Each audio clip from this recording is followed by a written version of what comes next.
Sekarang ni kita sama pula tengok subgraf. Subgraf merupakan sebahagian atau keseluruhan suatu graf yang dilukis semula tanpa mengubah kedudukan asal bucu dan tepi. Suatu graf H dikatakan subgraf kepada graf G jika bucu-bucu graf H ialah subset kepada bucu-bucu graf G. Tepi-tepi graf H ialah subset kepada tepi-tepi graf G, iaitu H tu adalah subset kepada G. Pasangan bucu setiap tepi graf H adalah sama dengan tepi graf G. Secara ringkasnya, suatu bucu dalam graf G adalah subgraf bagi graf G. Suatu tepi dalam graf G bersama bucu-bucu yang dikaitkan ialah subgraf bagi graf G, dan setiap graf ialah subgraf kepada diri sendiri. Okey, kita tengok dulu. Ini ayat dia, mungkin awak tak boleh nampak. Kita tengok ni dulu. Okey, contoh 9. Okey, dia suruh tentukan sama ada rajah 1, 2, rajah 3 dan rajah 4 lah subgraf bagi graf G. Okey, ini graf G. Okey, subgraf ni sebenarnya macam part of it je. Okey, so asalkan awak ada sambung macam ni, okey, ini ya, kerana bucu ni, tepi ni adalah kerana pasangan bucu untuk tepi E5 adalah sama. Okey, rajah 2 tidak. Okey, sebab awak dah ubah benda ni. Okey, maksudnya kan ini memang ambil daripada dia ni je, tak ada ubah, awak hanya ambil partial dia saja. Yang ni bukan. Okey, yang ini pun bukan, walaupun dia nampak sama, tetapi yang ini dia terasing. Sepatutnya kalau dia bersambung macam tu, tu baru betul dia adalah subgraf. Okey, yang ini.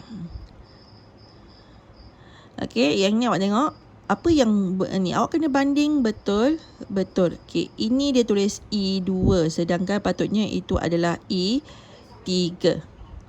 Okey, dia tertukar. So pun bukan. So maksudnya dia kena exactly ni, awak hanya pecahkan dia sahaja. Contoh, awak pergi letak. Okey, macam ni tadi cikgu cakap kan. Okey, ni kalau awak sambungkan dia jadi subgraf. Okey, kalau kata awak ambil S dengan R, lepas tu awak label tu sebagai, sebab ikut label dia ada E4 subgraf. Kalau awak letak macam ni, P, S, R, ni E5, ni E4, pun subgraf. Okey, maksudnya mesti ikut dia punya ni, macam ni. Awak hanya ambil sebahagian tapi mesti ikut, tak ada mengubah apa-apa. Macam yang ni dia tak ada ubah apa-apa. Dia cuma ambil part yang PS tu saja dan dia masih lagi label sebagai E5. So dia adalah subgraf. Yang ini dia mengubah. Asalnya kan ni gelung tu kat belah sini, tapi dia bawa ke sini gelungnya. So dia bukan subgraf. Okey, yang ini walaupun nampak sama tetapi dah mengubah sebab patutnya benda ni bersambung. Okey, so dia bukan subgraf. Okey, kalau nak ambil dia sebagai subgraf sebenarnya bukanlah tak boleh, tapi maksudnya dia kena ada, sama ada awak tunjuk dia macam ni. Okey, ini boleh jadi subgraf. Okey, yang ini tapi kena label lah. Okey, ini kata E1, E3. Ini Q, ini E2. Kalau label ni tak betul, macam contoh yang ni. Okey, awak letak ni yang E2, ini E3, ini E1 pun salah. Okey. Sekarang kita tengok pula pokok. Pokok suatu graf ialah subgraf bagi graf tersebut dengan ciri-ciri berikut. Yang pertama, graf mudah iaitu tanpa gelung atau berbilang tepi. Semua bucu mesti berkait dengan setiap pasangan bucu yang dikaitkan oleh satu tepi sahaja. Dan bilangan tepi dia sama dengan bilangan bucu tolak 1. Maksudnya kalau bucu dia ada 6, so dia punya tepi dia akan jadi tinggal 5. Okey, bilangan bucu dia N, bilangan tepi adalah N tolak 1. Okey, contoh sini. Rajah 1 merupakan suatu pokok kerana semua bucu berkait. Setiap pasangan bucu dikaitkan oleh satu tepi sahaja, tidak ada gelung atau berbilang tepi. So kat sini bucu dia ada 5 tapi tepi dia ada 4. Okey, maksudnya dia tak bersambung habis. So itulah pokok. Rajah 2 bukan suatu pokok kerana bucu B dan bucu E boleh dikaitkan dengan dua cara, iaitu sama ada B ke E ataupun daripada B ke C ke D ke E, dan menyebabkan bucu dia ada 5, tepi dia pun 5. Maksudnya pokok ni mesti menyebabkan dia punya bilangan tepi dia kurang satu daripada bilangan bucu. Okey, macam ni dia ada 1, 2, 3, 4, 5. So dia ada 5 bucu. So tepi dia mesti ada 4 je baru dia jadi pokok. Kalau yang macam ni, ni dia salah lah sebab dia sama 5 bucu 5 tepi. So dia bukan pokok. Okay, contoh, dia suruh kena pasti sama ada pokok atau bukan pokok untuk rajah di bawah. Berikan justifikasi anda. Okey. Ni tengok, dia ada 1 2 3 4 5 6. 6 dia ada berapa tepi? 1 2 3 4 5 6. 1 2 3 4 5 6 7. Sepatutnya dia mesti 5, dia mesti 6 tolak 1. So sama dengan 5 je tepi. So salah. Okey, dia bukan pokok. Yang ini pula, jadi 1 2 3 4 5 6. Ada 6 bucu dengan 1 2 3 4 5. Okey, 1 2 3 4 5 tepi. So daripada dia 6 bucu jadi 5 tepi. So dia adalah graf pokok. Okey, so yang ni sama. Okey, 1 2 3 4 5 6. Okey, dia ada berapa tepi? 1 2 3 4 5. 6 jadi 5. So pokok. Okey. Yang sebab dia kata mesti hanya dikaitkan oleh satu tepi sahaja. Okey. Kalau yang macam ni kan tepi dia ada 1 2. Ni 1 2.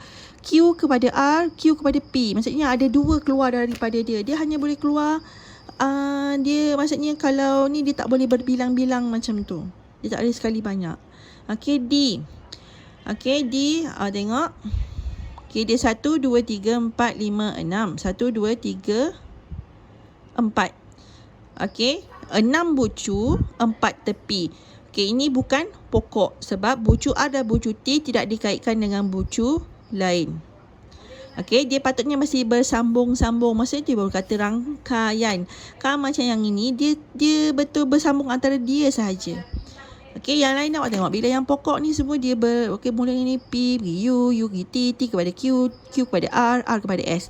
Kalau macam ni dia bukan pokok sebab mula boleh pergi, dia boleh banyak cara. Mungkin jadi daripada P, U, T, Q, R, S. Boleh juga mungkin P, Q, R, S, T, U. Faham tak? Maksudnya dia ada banyak laluan. Tapi kalau yang ini dia tak ada laluan. Dia memang tu je laluan awak. P, U, T, Q, R, S. U, T, P, Q, R, S. Okey, itu maksud pokok. Okey. Contoh 11, dia suruh lukis satu pokok dengan maklumat yang diberi. Bucunya 6. Okey, ni awak tengok bucu 6 maksudnya mesti kata 6 tolak 1. So 5. Buat je lah. Okey, dia ada 6. Terpulang awak nak buat macam mana. Okey, kata dia ni. Highlight. Saya tak. Okey, sebenarnya saya tak tengah-tengah. Okey. Okey.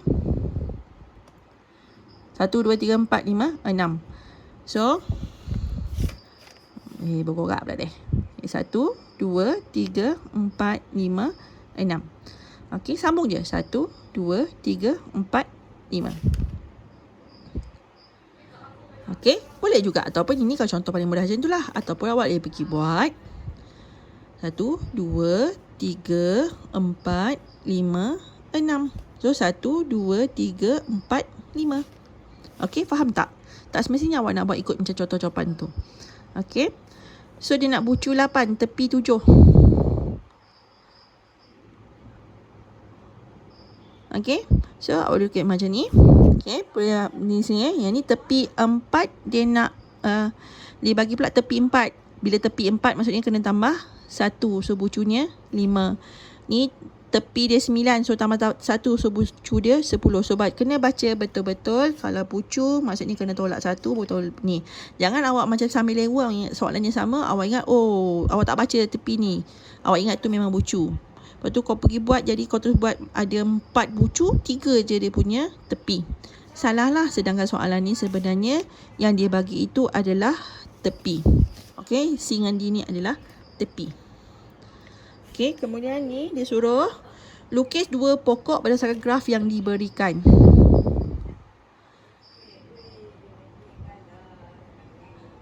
Okey. Dia ada bucu dia ada 1, 2, 3, 4, 5. Okey. So patutnya dia 5. Bucunya 5. Awak patut. Okey, cara nak jawab soalan ni kan. Okay, awak mesti pelik kenapa dia ada tulis kat situ ada terlebih 3. Okay, maksudnya macam ni. Awak tengok tepi ni ada berapa? 1, 2, 3, 4, 5, 6, 7. Betul? Okay. Sedangkan tadi kita dah belajar formulanya untuk bila kalau nak pokok. Okay. Tepi tu mesti bucu tolak 1. Jadi bucu dia 5 tolak 1 awak mesti dapat 4. Sedangkan sini awak kira 1, 2, 3, 4, 5, 6, 7. Jadi awak kena hilangkan 3 lah sebab nak dapat 4. So 3 awak pilih lah. Okay, kalau mula kita buang yang dalam ni, dah baru buang 2. Lepas tu awak buang dia mana-mana awak rasa nak buang. Awak nak buang yang ni boleh, awak nak buang yang sini pun boleh. Macam yang ini contoh ni dia buang yang di sini. Tu dapat ni. Okay. Ini lagi satu kalau pilihan jawapan sama ada awak buat ni boleh, ini pun boleh. Okey, boleh tak?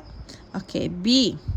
B dia kata, okey, bucunya ada berapa? Sebab dia nak awak kira, maksudnya kalau nak buat ni awak kena kira bucu. 1, 2, 3, 4, 5, 6. So, bucu dia ada 6, jadi tepi dia mesti 6 tolak 1 sama dengan 5. Sedangkan dia ada 1, 2, 3, 4, 5, 6, 7, 8. So, maksudnya ada terlebih 3. Jadi, awak nak buang yang mana? So, katakan saya buang yang ini. 1. Lagi mana yang saya nak buang? Okey. Katakan saya buang 2, 3. Macam contohnya, dia buang yang tengah ni, dia buang yang ni, dia buang yang sini. Itu jadi bentuk ni. Atau mana-mana. Maksudnya awak buang tapi jangan menyebabkan dia langsung tak bersambung. Maksudnya dia mesti tak adanya kata terputus. Buatnya macam contoh awak pergi buat ambil yang ini tapi ni tak ada. Ini salah. Sebab awak buat dia jadi terputus. Okey, awak buat bentuk ni. Maksudnya ni dengan sini tak bersambung. Tu salah. Okey. Rajah 13. Contoh 13. Rajah di bawah menunjukkan suatu graf tak terarah dan berpemberat. Lukis satu pokok dengan jumlah nilai pemberat yang minimum. Okey, ni awak tengok.